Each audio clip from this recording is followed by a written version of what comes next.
बाहर की तेज धूप और गर्मी से लोग बेहाल थे।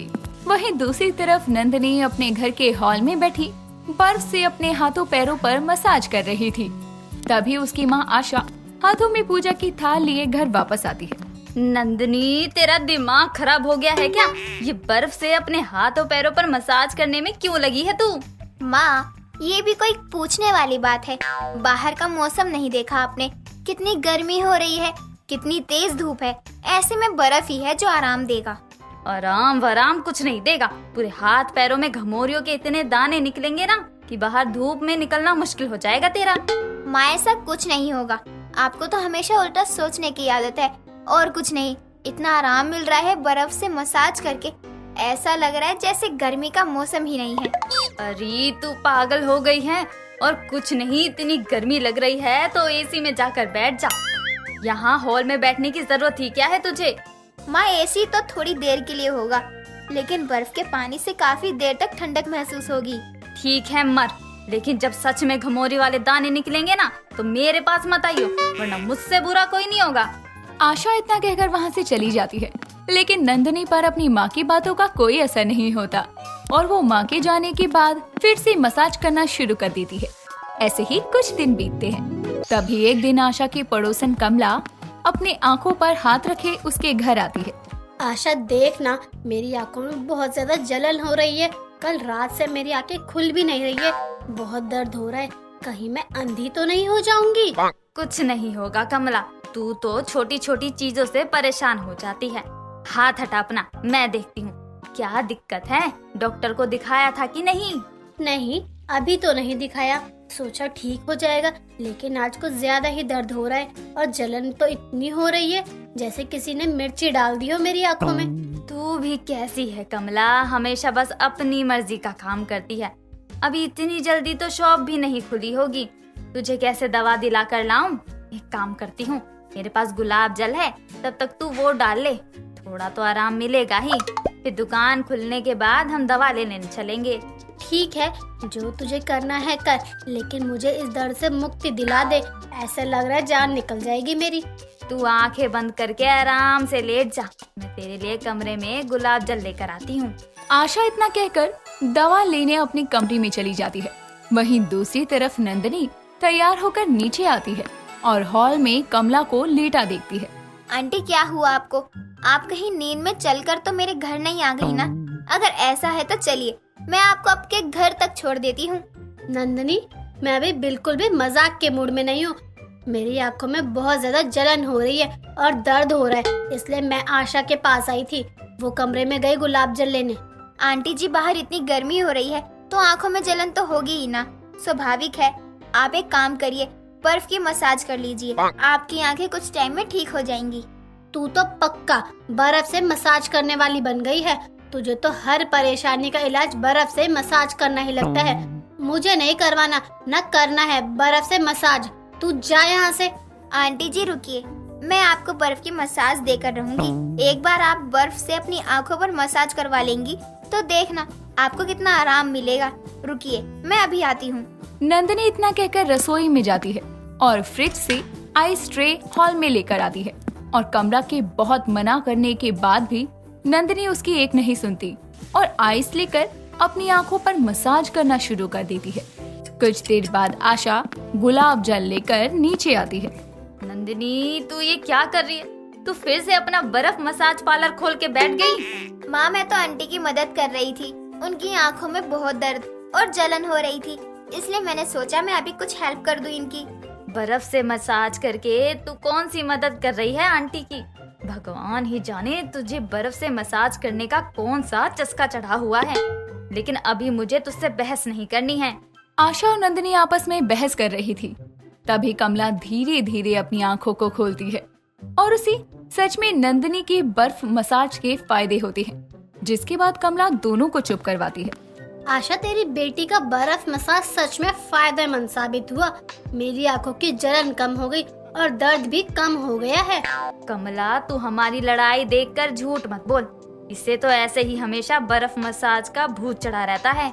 हमेशा का पता नहीं मुझे, लेकिन अभी तो इसके बर्फ मसाज ने मेरी आंखों की जलन खत्म कर दी और मुझे आराम मिला। अब मैं चली अपने घर।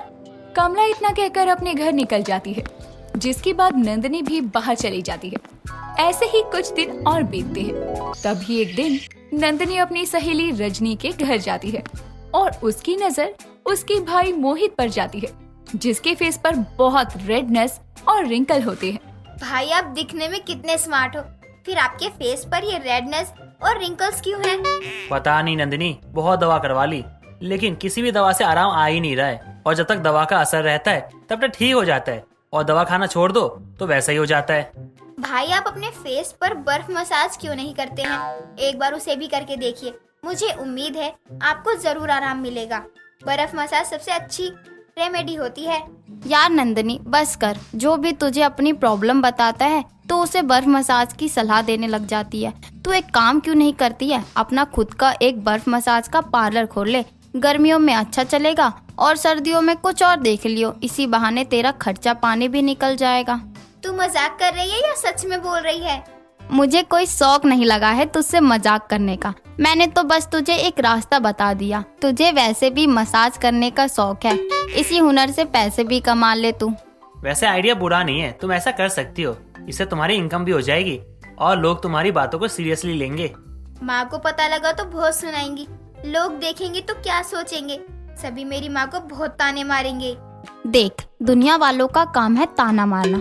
आज तू खाली बैठी है तब भी ताना मार रहे हैं, कल को काम करने लगेगी तब भी मारेंगे। इसलिए लोगों की छोड़, अपने बारे में सोच। अगर तुझे कोई परेशानी नहीं है तो फिर दुनिया की मत सोच। अपनी सहेली रजनी और उसके भाई की बात नंदिनी के दिमाग में बैठ जाती है, लेकिन उसकी अपनी माँ से बात करने की हिम्मत नहीं होती कि वो बर्फ मसाज पार्लर खोलना चाहती है। कुछ दिन बीतते हैं, तभी मोहित और रजनी उसके घर आते हैं और इस बार मोहित का फेस पहले से बिल्कुल साफ था, जिसे देखकर नंदिनी हैरान थी। भाई आपका फेस तो सच में पहले से बहुत अलग है, बहुत साफ हो गया है। क्या लगा लिया आपने अपने फेस पर? मैंने वही किया जो तुमने मुझे कहा था, बर्फ से मसाज की। सच में बहुत अच्छी रेमेडी बताई तुमने, घर में आसानी से मिल भी गई और पैसा भी खर्चा नहीं हुआ। आप लोग ये सब छोड़ो, तू मुझे ये बता कि तूने अपनी बर्फ मसाज पार्लर की बात की आंटी जी से या नहीं? नहीं, मेरी हिम्मत नहीं हुई माँ से कुछ कहने की। जब वो मुझे बर्फ से मसाज करते देखकर इतना सुनाती थी, तो फिर अगर मैंने मसाज पार्लर ओपन करने का बोला तो वो मेरा खून ही कर देंगी। लेकिन बुराई क्या है इसमें? अरे तुम कौन सा लड़कों का मसाज पार्लर ओपन कर रही हो? अरे तुम्हारा मसाज पार्लर और उसका नाम सबसे हटके होगा। कुछ लोग तो सिर्फ और सिर्फ तुम्हारे मसाज पार्लर को देखने के लिए आएंगे। बिल्कुल, आज तक लोगों ने सिर्फ नॉर्मल मसाज पार्लर देखा होगा, बर्फ से नहीं। बर्फ मसाज पार्लर कुछ हटके होगा। तू एक बार आंटी से बात तो कर यार। रजनी और उसके भाई की सारी बातें उनसे कुछ दूर खड़ी आशा सुन रही थी, जिसे सुनने के बाद वो उनके पास आती है, जिसके बाद रजनी और मोहित खुद ही आशा को सारी बात बता देते हैं। तुम लोग ये कैसी बातें कर रहे हो? अरे लोग देखेंगे सुनेंगे तो क्या कहेंगे कि आशा की लड़की मसाज पार्लर खोलकर बैठी है, और कोई काम नहीं मिला था क्या? आंटी जी, लोगों का काम है बोलना, आप इनकी बातों पे ध्यान मत दीजिए। लेकिन हमें इसी समाज में रहना है तो हमें उनकी बात मानकर ही चलना पड़ेगा।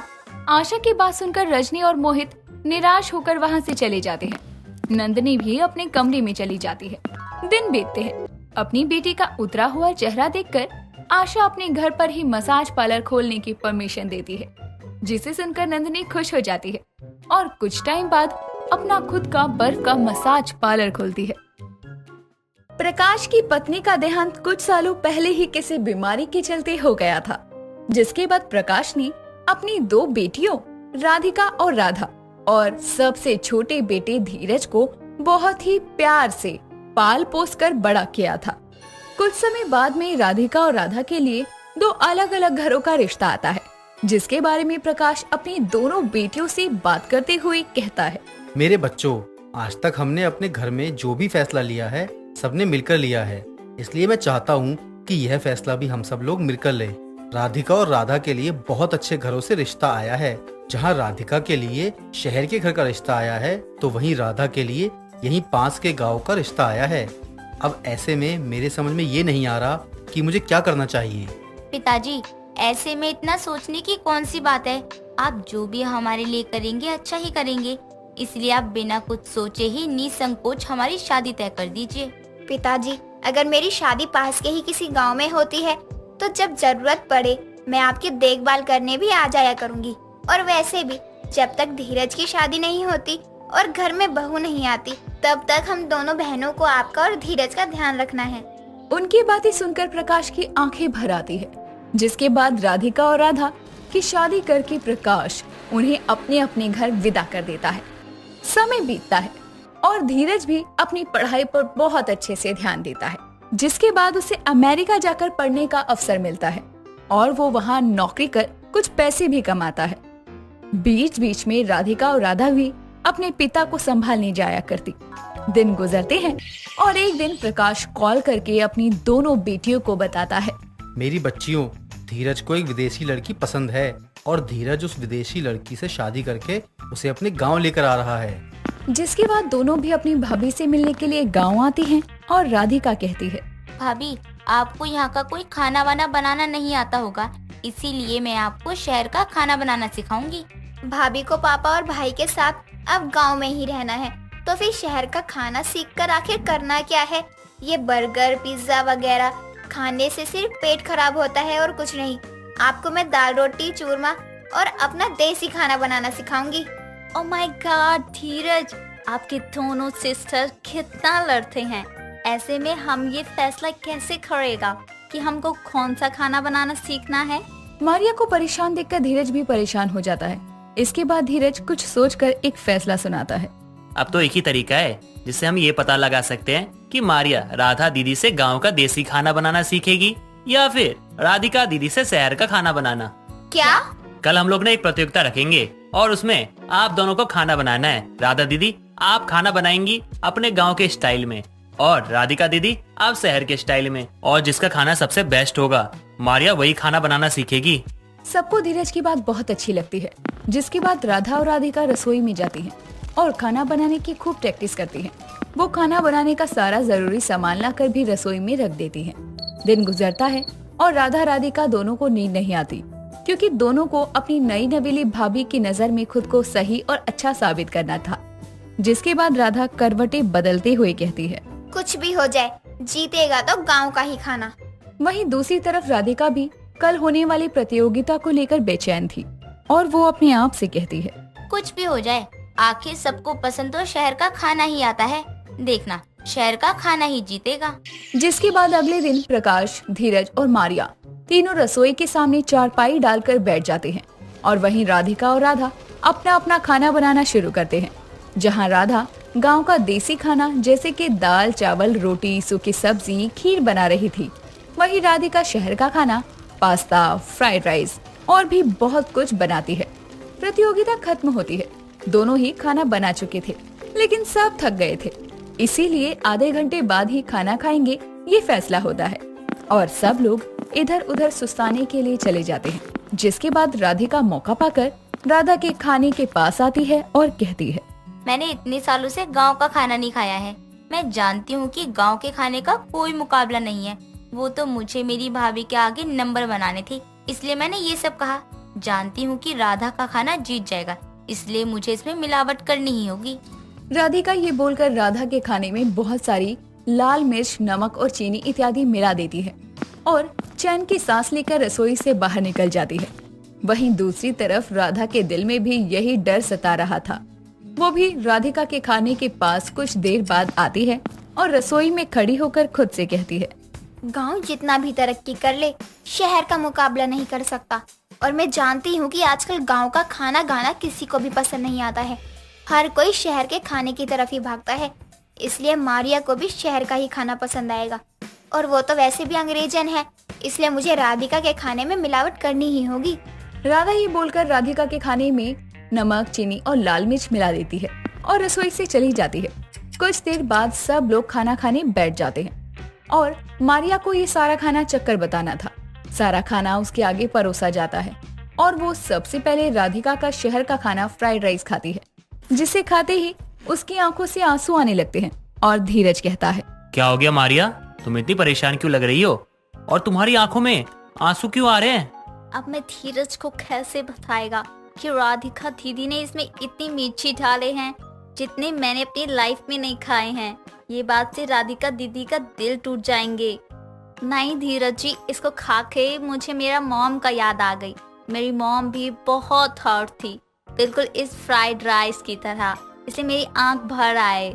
मारिया को किसी तरह लाल मिर्च वाले फ्राइड राइस खाते देखकर राधा को बहुत बुरा लगता है और वो अपने मन में कहती है, इन फ्राइड राइस में तो मैंने बहुत ज्यादा मिर्ची मिलाई थी। मैं ये भूल गई थी कि फ्राइड राइस मारिया को खाने पड़ेंगे। वो बेचारी राधिका का दिल रखने के लिए इतनी मिर्ची वाले फ्राइड राइस खा रही है। इससे अच्छी लड़की धीरज को कहाँ मिलेगी।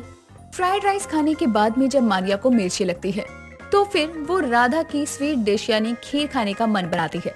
उसके बाद जैसे ही वो खीर की कटोरी और चम्मच उठाकर खीर को चखती है तो उसका बुरा सा मुंह बन जाता है और राधिका अपने मन में कहती है, हाय राम जी, अब तो लगता है मेरी पोल खुल ही जाएगी। मारिया उस खीर को खाकर उसकी तारीफ करते हुए कहती है, वाओ, ये तो बहुत अच्छा बना है। इस सॉल्टी, मेरा मतलब इस स्वीट खीर को खाकर मेरा दिल बागबान हो गया।